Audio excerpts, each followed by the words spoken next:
صلوات پڑھنے پر محمد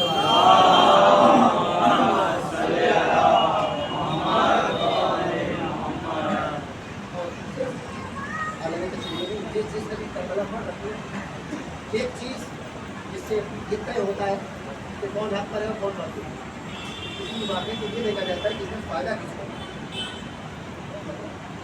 میدان کربلا سے دنیاوی فائدہ امام حسین صاحب کو کوئی جو عام طور پر دنیاوی فائدہ ہوتا ہے، حالانکہ چاہتے مل سکتا ہے۔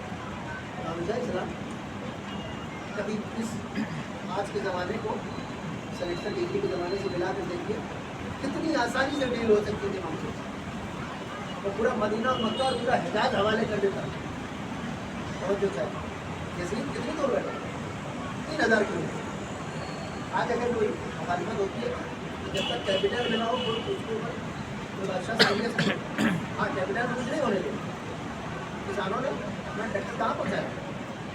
دلی، کیوں؟ بہت زیادہ ہائی لائٹ ہوتی ہے وہ چیز زیادہ لوگوں کی نظر میں۔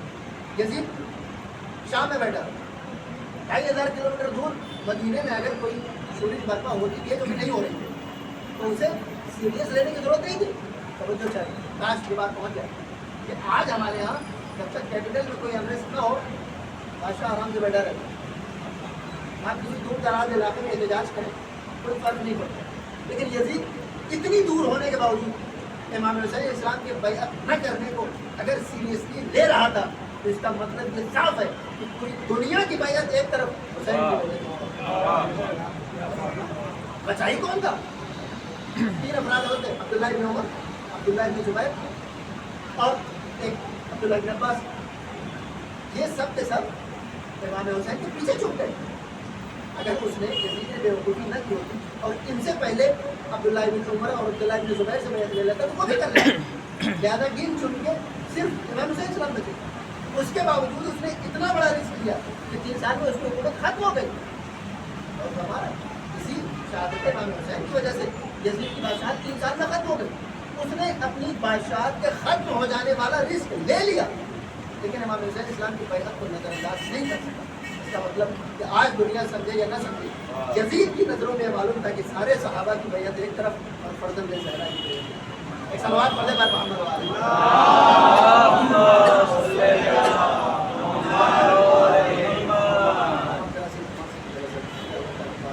صلوات پڑھنے پر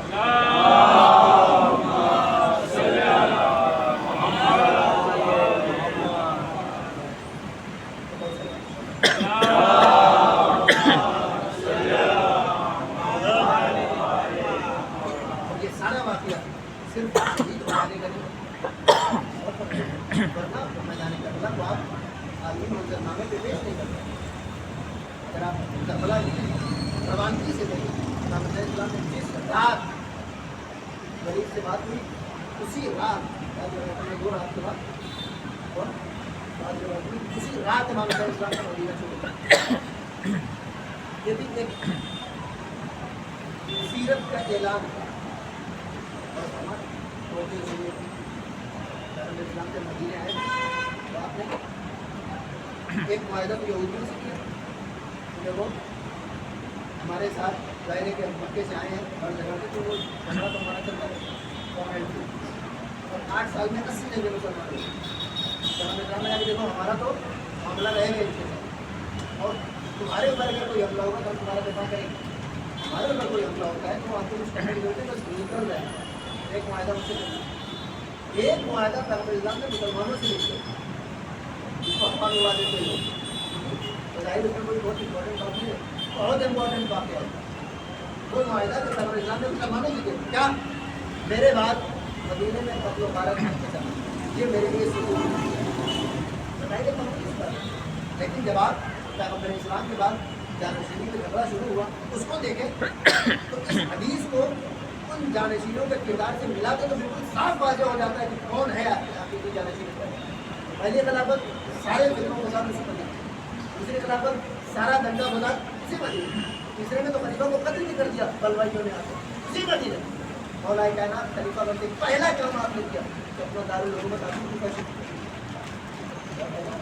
پہلا کام آپ نے کیا۔ امام حسن جب تک صبح نہیں ہو گئی آپ مدینے واپس نہیں آئے، صبح ہو گئی پھر آپ مدینے واپس آئے۔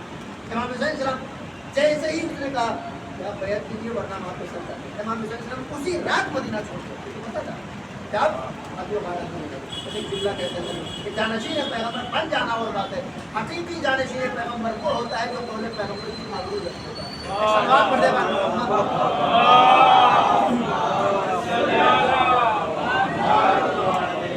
انہوں نے زیادہ تھے بیان امام حسین السلام نے کر کے بتایا کہ یہ سلسلہ کہاں سے چلا.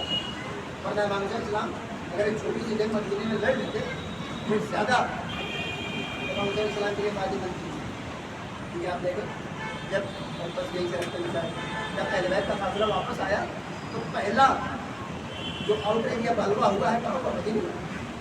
مدینے میں سب امام حسین السلام کے رہنے والے تھے سب ترقی کا اصل ابن زیاد نے پہلا اتنا بٹھا رکھا تھا کہ ایک کوئی مدد نہیں کر سکتے اور دوسرا پھر مدینے والوں کو واقعی کربلا کیا ایک کا اندازہ نہیں تھا. بہت سارے افراد میدان کربلا میں پہنچ جانے کے بعد بھی بہت سارے افراد دیکھ رہے ہیں کہ نہیں رسول کو کوئی تو مدینے والے بھی اس بات کے بنیاد تھے کہ مولا گئے واپس آ جائے.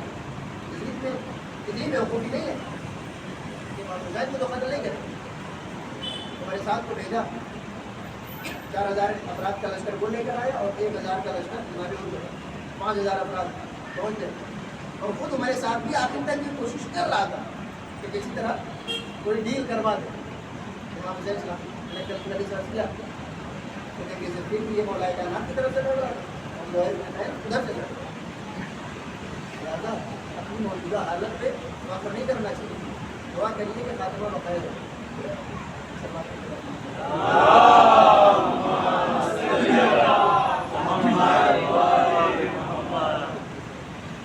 خطوں کو گزرے سے ایک سینس کیا ہے اور تمہارے ساتھ اس کو آپ پڑھیں. اس میں صاف لگ رہا ہے کہ امام حسین اسلام کسی بغاوت کے ارادے سے نہیں کہتے. امام حسین اسلام کا پہلا جملہ اگر میں آیا تھا ان دوسرے والوں کے کہنے پر لیکن اگر دوسرے والوں کو لگتا ہے کہ مجھے یہاں نہیں ہونا چاہیے تو میں یہاں سے واپس جا سکتا. اس نے کہا یہی ہوتا ہے. اس نے گھما پھرا کر کہا کہ مولا اگر آپ واپس جا سکتے ہیں کیونکہ اس کو اس نے منکر رائے دینے کا وعدہ کر رہا تھا. ہمارے ساتھ کیا سوچ رہا تھا وہ انسان جو امام حسین السلام کی شہادت کو دھیرے دھیرے ڈال رہا ہے اس کا مطلب کہ پوری طریقے سے وہ امام حسین کو بچا اسے مکمل معرفت حاصل ہے امام حسین السلام ورنہ وہ رب کو ڈالے گا. وہ یہ چاہتا ہے کہ دنیا بھی مل جائے اور دین بھی. سارا مسئلہ یہ ہے کہ امام حسین بھی ساتھ میں رہے اور نئے بھی نہ جانے پائے. لیکن کربلا وہ نازک مقام ہے کہ جہاں آپ کو یا دین یا دنیا کسی ایک کا انتخاب کر جائے. دنیا مطلب یہ دنیا داری ہو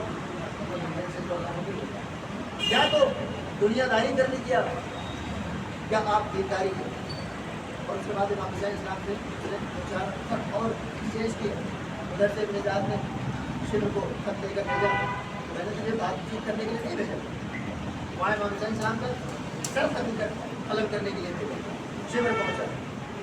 اب وہ ہمارے ساتھ امام حسین اسلام کے بار بار خط لے کر کہ آپ کچھ بیچ میں چلیے یزید سے بات کر لیجیے یا میں آپ کی طرف سے کوئی پیغام پہنچا دوں. اور امام حسین اسلام ایک سب کرنے کے لیے تیار ہوں. میں کہیں بھی جانے کے لیے تیار ہوں. میں تلوار نہ اٹھانے کا اگر وعدہ کرنا ہے تو میں وہ وعدہ کرنے کے لیے تیار ہوں. کیونکہ بیعت کے ذریعے وہ چیز ہو رہی تھی جس کی بنا پر خدا تعالیٰ ہر زمانے میں اپنے ایک بڑے کو بھیجتا ہے. وہ کیا ہے حق اور باطل کے درمیان کنفیوژن پیدا ہو. امام حسین اسلام کے مدینے واپس جانے سے حق و باطل میں کوئی کنفیوژن نہیں پیدا ہو لیکن بیعت سے وہ پیدا ہو. لہٰذا امام نے کہا کہ بیعت تو نہیں کرو مطلب جو قوم ہے سب کچھ لکھ کر دینے کی. شمر پہنچا. اس نے کہا کہ یہ خط ہے اور اس میں مزاج نے لکھا کہ اگر تجھ سے ہوتا ہے تو دیں گے ورنہ فوراً یزید شمر کو انچارج کرنا. اب امام حسین اور دنیا میں انتخاب کرنا اور پھر ہمیں وہ مشہور جملہ سے وہیں پہ سر ساتھ مولا کائنات کے ساتھ جنگ لڑنا. وہیں پہ سر ساتھ امام حسین اسلام کو حفاظت کسی جگہ پہنچا دینا چاہتا ہے. اس کا مشہور ترین جملہ کیا لوگوں گواہ رہنا حسین کے خیمے کی طرف پہلا تیر نہیں. بس جملہ چھوڑ دیجیے. اور صاحب میدان کربلا میں 2 افراد نے گواہ بنایا اللہ اور یہی سے طے ہو جاتا ہے کہ اللہ کا خیمہ کون ہے اور شیطان کا خیمہ کون ہے. سر صاحب کس کو گواہ بناتا ہے؟ الٹا لوگوں کی طرف گواہ رہنا. کل کو جب گواہیاں دی جانے لگے تو تم گواہی دینا کہ حسین کی طرف پہلا تیر میں نے. اگر حسین کی طرف سب سے قیمتی چیز حسین بھیج رہے تھے کس کو گواہ بنائے؟ اللہم اشہد علی ہؤلاء القوم فقد برز الیہم اشبہ الناس خلقا وخلقا ومنطقا بنبی صلی اللہ علیہ وسلم. اے میرے اللہ گواہ رہنا اب تیری بارگاہ میں اس جوان کو بھیجنا جو تیری ساری مخلوقات میں تیرے نبی کریم سے سب سے زیادہ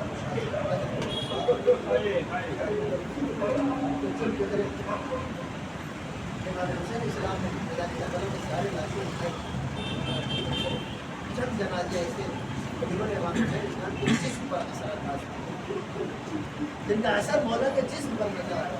ایک موقع وہ تھا کہ جب دریا کی ترائی سے سلام کی آواز آئی اللہ کہتے ہیں اللہ نے مختصر اشعاری کہا اے میرے بھائی عباس اب تک ساری شہادتوں کو حسین نے برداشت کر لیا لیکن تمہارے اس آخری سلام کی آواز نے حسین کی کمر کو شکستہ کر دیا ہے. پہلا مرحلہ یہ تھا کہ حسین کے جسم پر اثر ہوا. اس کے فوراً بعد امام حسین اسلام کے جسم پر ایک اور اثر ہوتا ہے. ایک آواز اور آتی ہے یا بتاؤ علیہ السلام بابا آپ کے اوپر میرے سلام ہو. امام حسین چن لگے تھے یا بلیا اللہ تمہیں بات کا لفا یہ میرے لال علی اکبر تمہارے بعد یہ دنیا حسین کی نگاہوں میں تاریخ ہو گئی ہے. اجرکم اللہ جزاکم ربکم خیر الجزاء. بس دو تین جملے اس حوالے سے سن لیجیے. میں نے کہیں پڑھا تو نہیں لیکن ذاکرین سے یہ جملہ سنا اور جب تک کہیں پڑھا نہیں تھا بڑی تشویش تھی کہ یہ جملہ کیسے صحیح ہو سکتا ہے. لیکن ایک اور واقعہ پڑھنے کو ملا جس سے اس واقعے کی تائید ہو جاتی ہے کہ اگرچہ یہ واقعہ کہیں نہیں لکھا ہے لیکن یہ محال تو نہیں ہے. ایسا ضرور ممکن ہے. امام حسین علیہ السلام جب کوفے سے کربلا کی طرف جا رہے تھے اچانک جناب علی پر اور جناب عباس عبداللہ علیہ السلام لشکر کی بناوٹ ایسی تھی کہ دونوں جوان امام حسین علیہ السلام کے دائیں بائیں جانب موجود رہتے تھے. اچانک جناب علی پر اللہ اکبر کا نعرہ بلند کیا. کہا میرے لال کیا بات ہے؟ کہا بابا میں نے یہ واقعہ سنا تھا کہ جناب علی پر کی جب شہادت ہوئی تو جناب عبداللہ کو خیمے کا دروازہ نہیں ملتا تھا. اس واقعے کو میں نے کہیں پڑھا تو نہیں لیکن جب یہ واقعہ پڑھا تو یہ بات سمجھ میں آ گئی کہ جناب علی اکبر کی شہادت کے بعد جناب عبداللہ کو خیمے کا دروازہ نہیں نظر آ رہا تھا. یہ کوئی بڑی بات نہیں ہے. اجرکم اللہ بس یہ واقعہ سن لیجیے.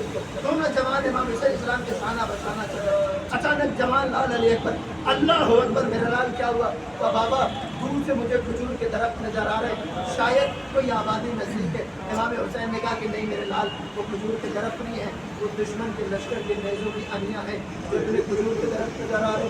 امام حسین نے کہا میرے لال جاؤ آگے جا کر معلوم کر کے آؤ.